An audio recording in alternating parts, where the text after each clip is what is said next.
പിതാവിൻ്റെയും പുത്രൻ്റെയും പരിശുദ്ധാത്മാവിൻ്റെയും നാമത്തിൽ ആമേൻ. The Lord is risen. He is risen indeed. Hallelujah. കർത്താവ് ഉയർത്തെഴുന്നേറ്റു, സത്യമായും ഉയർത്തെഴുന്നേറ്റു. ഹല്ലേലൂയ. പ്രിയൻ്റെ പ്രാർത്ഥനയിലേക്ക് എല്ലാവർക്കും സ്വാഗതം. യേശുവിൽ പ്രിയം നിറഞ്ഞവരെ, ഈസ്റ്റർ കാലഘട്ടത്തിൽ ആദിമ ക്രിസ്ത്യാനികൾ തമ്മിൽ കണ്ടുമുട്ടുമ്പോൾ ഒരുമിച്ച് പറഞ്ഞിരുന്ന ഒരു മനോഹരമായിട്ടുള്ള ആശംസയാണിത്. കർത്താവ് ഉയർത്തെഴുന്നേറ്റു, അവൻ സത്യമായും ഉയർത്തെഴുന്നേറ്റു. ഹല്ലേലൂയ. ഇന്ന് പല സഭകളിലും ഈ ആശംസ രീതിയുണ്ട്. ഇതൊരു സാധാരണ ആശംസയല്ല, ഇത് വിശ്വാസത്തിൻ്റെ പ്രഖ്യാപനമാണ്. ഇത് ക്രിസ്തീയ ജീവിതത്തിൻ്റെ ഹൃദയമാണ്. കാരണം അവർ അനുഭവിച്ചത് ഒരാശയമല്ല, ഒരു ജീവിത യാഥാർത്ഥ്യമായിരുന്നു. അവരുടെ ഈ ആശംസ സന്തോഷത്തിൻ്റെ പ്രകടനമായിരുന്നു, വിശ്വാസത്തിൻ്റെ പ്രഖ്യാപനമായിരുന്നു. എല്ലാത്തിനുപരിയായിട്ട് പ്രത്യാശയുടെ വലിയ ഉറപ്പായിരുന്നു. ഈ ഈസ്റ്റർ നമ്മൾ ആഘോഷിക്കുമ്പോൾ നിരവധി അനിശ്ചിത അവസ്ഥയിലൂടെയാണ് നമ്മൾ ഇന്ന് കടന്നുപോയിക്കൊണ്ടിരിക്കുന്നത്. കർത്താവിൻ്റെ ഉത്ഥാന മഹോത്സവം നമ്മൾ ആഘോഷിക്കുമ്പോൾ ഓർക്കാം, പലർക്കും ഇന്ന് ഈസ്റ്റർ ആഘോഷിക്കുവാൻ സാധിച്ചിട്ടില്ല. ഗൾഫ് രാജ്യങ്ങളിലെ ഏറ്റവും വലിയ ദേവാലയമായ ദുബായിലെ സെയിൻറ്റ് മേരീസ് ദേവാലയം ഈ ദിവസങ്ങളിൽ യുദ്ധഭീതി മൂലം അടച്ചിട്ടിരിക്കുകയാണ്. ഗൾഫ് രാജ്യങ്ങളിൽ അനേകം സഹോദരങ്ങൾ പ്രത്യാശ നഷ്ടപ്പെട്ട് നിരാശയിൽ കഴിയുന്നു. എൻ്റെ ഒരു സുഹൃത്ത് പറഞ്ഞു, അച്ഛാ, ഞങ്ങൾ താമസിക്കുന്ന ഫ്ലാറ്റിന് മുകളിലൂടെ എന്നും മിസൈലുകൾ പായുകയാണ്. എനിക്ക് ലഭിച്ച പലരുടെയും ഫോൺ കോളുകൾ നിരാശ കലർന്ന വാക്കുകളായിരുന്നു. എന്നാൽ കുറച്ചു പേര് മാത്രമാണ് പ്രത്യാശയോട് സംസാരിച്ചത്.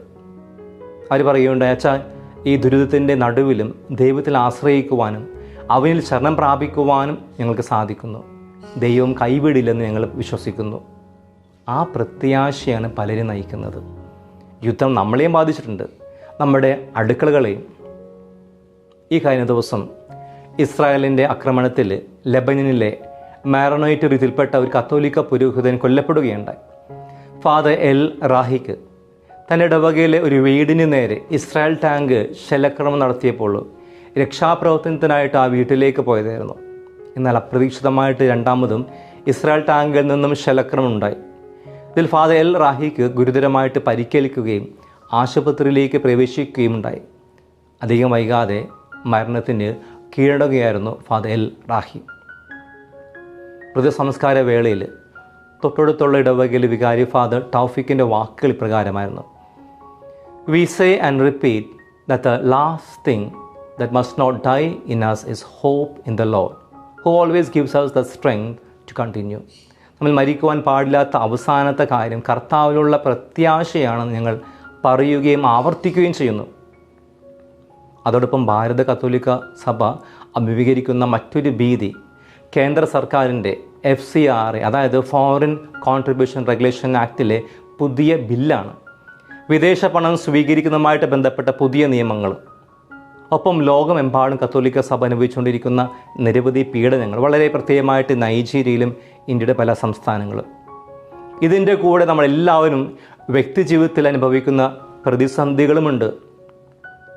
ഞാൻ മേൽ വിവരിച്ച എല്ലാ പ്രതിസന്ധികളുടെ നടുവിൽ എന്നെ ഏറെ സ്പർശിച്ചത് ഫാദർ മെഹിയുടെ ഈ വാക്കുകളായിരുന്നു: We say and repeat that the last thing that must not die in us is hope in the Lord, who always gives us the strength to continue. നമ്മൾ മരിക്കുവാൻ പാടില്ലാത്ത അവസാന കാര്യം കർത്താവിലുള്ള പ്രത്യാശയാണെന്ന് ഞങ്ങൾ ആവർത്തിക്കുകയും പറയുകയും ചെയ്യുന്നു. കാരണം അവിടെ നിന്നാണ് എപ്പോഴും തുടരുവാനായിട്ടുള്ള ശക്തി നമുക്ക് നൽകുന്നത്. ആ പ്രത്യാശ ഉദിതനായിട്ടുള്ള ഈശോയാണ്. കാരണം നമ്മുടെ നാഥനും രക്ഷകനുമായിട്ടുള്ള ഈശോ ഉയർത്തെഴുന്നേറ്റിരിക്കുന്നു. അവിടുന്ന് സത്യമായിട്ട് ഉയർത്തെഴുന്നേറ്റിരിക്കുന്നു. ഉത്ഥാന മഹോത്സവം നമുക്ക് നൽകുന്ന വെല്ലുവിളി ഈ പ്രത്യാശയിൽ നിന്നും ജീവിക്കുന്നതാണ്. ഏത് പ്രതിസന്ധി ഘട്ടങ്ങളിലും നിരാശപ്പെടാതെ ഈശോ നൽകുന്ന പ്രത്യാശ കൈവിടാതെ ജീവിക്കുന്നതാണ്. പ്രിയപ്പെട്ടവരെ, നിരാശയിൽ കഴിയുന്ന നിരവധി ആളുകൾ ഞാൻ ഈ കഴിഞ്ഞ നാളുകളിൽ എൻ്റെ ജീവിതത്തിൽ കണ്ടുമുട്ടുകയുണ്ടായി. എല്ലാവരുമില്ല, പക്ഷെ അധികം ആളുകളും. ഈശോയുടെ ശിഷ്യന്മാരുടെ അവസ്ഥയും ഇതുതന്നെയായിരുന്നു. വിശുദ്ധ ബൈബിൾ നമ്മൾ കാണുന്നു, യേശുവിൻ്റെ മരണത്തിന് ശേഷം അപ്പോസ്തലന്മാർ ഭയത്തിലും നിരാശയിലുമായിരുന്നു. ജെറുസലേമിൽ നിന്നും എമൗസിലേക്കുള്ള യാത്ര ചെയ്യുന്ന ശിഷ്യന്മാരെ നമ്മൾ ലൂക്ക 24:13 കണ്ടുമുട്ടുന്നു. ആ ദിവസം തന്നെ അവരിൽ 2 പേർ ജെറുസലേമിൽ നിന്നും ഏകദേശം 60 സ്ഥാദിയോൺ അകലെയുള്ള എമോസ് ഗ്രാമത്തിലേക്ക് പോവുകയായിരുന്നു.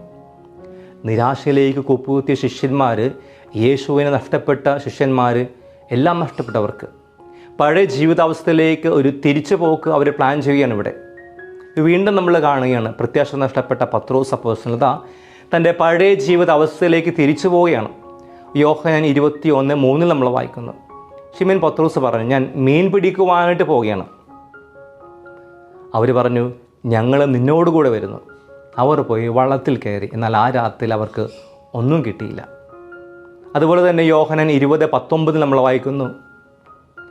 ആഴ്ചയുടെ ആദ്യ ദിവസമായ അന്ന് വൈകിട്ട് ശിഷ്യന്മാർ യഹൂദരെ ഭയന്ന് കതകടച്ചിരിക്കെ യേശു അവരുടെ മധ്യേ വന്നു അവരോട് പറഞ്ഞു, നിങ്ങൾക്ക് സമാധാനം. അങ്ങനെ ഭയത്തിൽ നിരാശയുമായിരുന്ന ശിഷ്യന്മാർക്ക് ഈശോയുടെ ഉത്ഥാനം വലിയ ധൈര്യവും പ്രത്യാശയും പകർന്നു നൽകി. ക്രിസ്തുവാകുന്ന പ്രത്യാശയാണ് അപ്പോസ്തലന്മാർക്ക് പിന്നീട് ലോകത്തിൻ്റെ നാനാഭാഗങ്ങളിലേക്കും ദൈവവചനം പ്രഘോഷിക്കുവാനുള്ള കരുത്ത് പകർന്നു നൽകിയത്.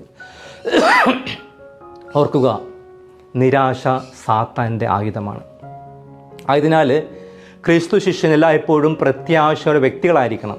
കാരണം ക്രിസ്തു ഉത്ഥാനം ചെയ്തിരിക്കുന്നവൻ സത്യമായും ഉത്ഥാനം ചെയ്തിരിക്കുന്നു. ആ ഉത്ഥാനത്തിനാണ് നമ്മുടെ ജീവിതത്തിൻ്റെ പ്രത്യാശയുടെ അടിസ്ഥാനവും നമ്മുടെ വിശ്വാസത്തിൻ്റെ സത്യവും. കാരണം ക്രിസ്തു ഉത്ഥാനം ചെയ്തില്ലായിരുന്നെങ്കിൽ നമ്മുടെ വിശ്വാസം വ്യർത്ഥമാകുമായിരുന്നു. 1 കൊരിന്ത്യർ 15:17 നമ്മൾ വായിക്കുന്നു, ക്രിസ്തു ഉയർപ്പിക്കപ്പെട്ടിട്ടില്ലെങ്കിൽ നിങ്ങളുടെ വിശ്വാസം നിഷ്ഫലമാണ്. പ്രിയപ്പെട്ടവർ, അങ്ങനെ ക്രിസ്തുവിൻ്റെ ഉത്ഥാനമാണ് നമ്മുടെ വിശ്വാസത്തിൻ്റെ അടിസ്ഥാനവും പ്രത്യാശയുടെ കാതലും. അങ്ങനെയെങ്കിൽ ഈസ്റ്റർ പ്രത്യാശയുടെ തിരുനാളാണ്. ഞാൻ വീണ്ടും ആവർത്തിക്കാൻ ആഗ്രഹിക്കുകയാണ്, ഈസ്റ്റർ പ്രത്യാശയുടെ തിരുനാളാണ്. ഈ പ്രത്യാശയെക്കുറിച്ച് ഏശയ്യാ 40:31 നമ്മൾ വായിക്കുന്നു. എന്നാൽ ദൈവത്തിൽ ആശ്രയിക്കുന്നവർ വീണ്ടും ശക്തി പ്രാപിക്കും. അവർ കഴുകന്മാരെ പോലെ ചെറുകടിച്ച് ഉയരും. അവർ ഓടിയാലും ക്ഷീണിക്കുകയില്ല, നടന്നാൽ തളരുകയുമില്ല. തീർച്ചയായും ദൈവത്തിൽ ആശ്രയിക്കുന്നവർ, ദൈവത്തിൽ പ്രത്യാശ അർപ്പിക്കുന്നവർ ഒരു കാലത്തും ഒരിക്കലും ക്ഷീണിക്കുകയില്ല, തളരുകയില്ല. വീണ്ടും റോമ 12:12 നമ്മൾ വായിക്കുന്നു, പ്രത്യാശയിൽ സന്തോഷിക്കുവിൻ, ക്ലേശങ്ങളിൽ സഹനശീലരായിരിക്കുവിൻ, പ്രാർത്ഥനയിൽ സ്ഥിരതയുള്ളവരായിരിക്കുവിൻ. പ്രത്യാശയെക്കുറിച്ചുള്ള വളരെ മനോഹരമായിട്ടുള്ള പ്രബോധനം ബെനഡിക്ട് 16 പാപ്പ നൽകുന്നുണ്ട്. പാപ്പയുടെ 2ാം ചാക്രി ലേഖനത്തിൽ സ്പേ സാൽവി, സേവ്ഡ് ഇൻ ഹോപ്പ്, രക്ഷയുടെ പ്രത്യാശ, അതായത് പ്രത്യാശയിലൂടെ രക്ഷ, അതിൽ വിശുദ്ധ ബക്കിത്തെ ക്രിസ്തു പ്രത്യാശയോട് ഉദാത്ത മാതൃകയായിട്ട് അവതരിപ്പിക്കുന്നുണ്ട്. അടിമയിൽ നിന്നും വിശുദ്ധയിലേക്ക് വളർന്നവൾ ആണ് വിശുദ്ധ ബക്കിത്ത. ബക്കിത്ത എന്ന പേരിൻ്റെ അർത്ഥം ഭാഗ്യമുള്ളവൾ എന്നാണ്. ജീവിതത്തിൽ ക്രിസ്തുവിനെ അറിഞ്ഞതാണ് ഏറ്റവും വലിയ ഭാഗ്യമായിട്ട് ബക്കിത്ത കരുതുന്നത്. ക്രിസ്ത്യാനിയാകാൻ കഴിഞ്ഞത് മഹാഭാഗ്യമായിട്ട് അവൾ കരുതി. 1869 സുഡാനിൽ ജനിച്ച ജോസഫൈൻ ബക്കിത്ത 9 വയസ്സുള്ളപ്പോൾ അടിമക്കച്ചവടക്കാർ തട്ടിക്കൊണ്ടുപോയി. പിന്നീട് സുഡാനിൽ അടിമക്കച്ചവടത്തിൽ 5 തവണ വിൽക്കപ്പെട്ടു. നിരവധി ശാരീരിക പീഡനങ്ങൾക്ക് ഇരയായി. ശരീരത്തിൽ നിരവധി വടുക്കളുണ്ടായി. ഈ പീഡനം മൂലം ഒടുവിൽ ഒരു ഇറ്റാലിയൻ വ്യാപാരി അവളെ വാങ്ങി. അങ്ങനെ അവൾക്ക് ഒരു പുതിയ യജമാനനെ കിട്ടി. മറ്റു ആളുകളിൽ വ്യത്യസ്തമായ യജമാനൻ. അയാളുടെ ക്രിസ്തുവിനെയും ക്രിസ്തുവിലൂടെ പ്രത്യാശയും കൊണ്ടു നിറഞ്ഞു. പിന്നീട് ജോസഫിൻ ഒരു കനോഷ്യൻ സഹോദരിയായി മാറി. യേശു ക്രിസ്തുവിലുള്ള പ്രത്യാശയോടെ യഥാർത്ഥ സന്ദേശം പ്രചരിപ്പിച്ചുകൊണ്ട് ഇതിലുടനീളം വിപുലമായിട്ടുള്ള യാത്രകൾ ചെയ്ത് ഒരിക്കൽ ബക്കിത്ത ഇപ്രകാരം പറയുണ്ടായി, എന്നെ തട്ടിക്കൊണ്ടുപോയവരെയോ എന്നെ പീഡിപ്പിച്ചവരെയോ ഞാൻ കണ്ടുമുട്ടിയാൽ അവരുടെ കൈകളിൽ ഞാൻ ചുംബിക്കും. കാരണം അത് സംഭവിച്ചില്ലായിരുന്നുവെങ്കിൽ ഞാൻ ക്രിസ്ത്യാനിയും ഒരു സന്യാസിനിയുമാകുമായിരുന്നില്ല. ജീവിതത്തിൻ്റെ ഏറ്റവും നിരാശയുടെ സാഹചര്യത്തിൽ, വേദനയുടെ അവസ്ഥയിൽ, തകർച്ചയുടെ അവസ്ഥയിൽ വിശുദ്ധ ബക്കിത്ത ഒരിക്കലും തകർന്നില്ല, തളർന്നില്ല, നിരാശപ്പെട്ടില്ല. മറിച്ച് ക്രിസ്തുവിലുള്ള പ്രത്യാശയാണ് മുന്നോട്ട് നയിച്ചത്. ഈ വിശുദ്ധ നമുക്ക് എല്ലാവർക്കും ഒരു വെല്ലുവിളിയാണ് നൽകുന്നത്. നമ്മുടെ ജീവിതത്തിലെ എല്ലാ സാഹചര്യങ്ങളും ഉദിതനായിട്ടുള്ള ക്രിസ്തുവിൽ പ്രത്യാശ അർപ്പിക്കുവാൻ, അവനെല്ലായ്പ്പോഴും ആശ്രയം കണ്ടെത്തുവാൻ, അവനിൽ മാത്രം പ്രത്യാശ കണ്ടെത്തുവാൻ നമുക്ക് സാധിക്കണം. പ്രിയപ്പെട്ടവരെ, വ്യത്യസ്ത ഭാഷകളും സംസ്കാരങ്ങളൊപ്പം സ്ഥലങ്ങളിൽ വരുന്ന നമ്മളെ എല്ലാവരും ബന്ധിപ്പിക്കുന്ന ഒരേ ഒരു ഘടകം അത് ഉദിതനായിട്ടുള്ള ക്രിസ്തുവാണ്. അവിടെ നമുക്ക് നൽകുന്ന പ്രത്യാശയാണ്. നിങ്ങളുടെ ജീവിതം തകർച്ചയുടെ വക്കിലാണോ? നിങ്ങളുടെ സ്വപ്നങ്ങൾ തകർന്നു പോയിട്ടുണ്ടോ?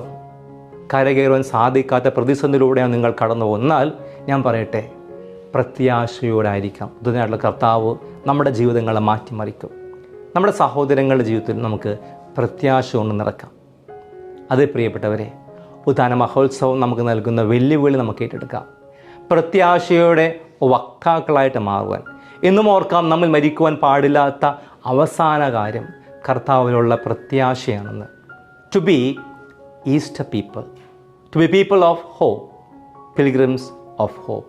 അതിനായിട്ടുള്ള ഈശോ നമ്മെല്ലാവരെയും അനുഗ്രഹിക്കട്ടെ. പിതാവും പുത്രനും പരിശുദ്ധാത്മാവും നിങ്ങളെ അനുഗ്രഹിക്കുമാറാകട്ടെ. ഈശോ മിശിഹായ്ക്ക് സ്തുതിയായിരിക്കട്ടെ.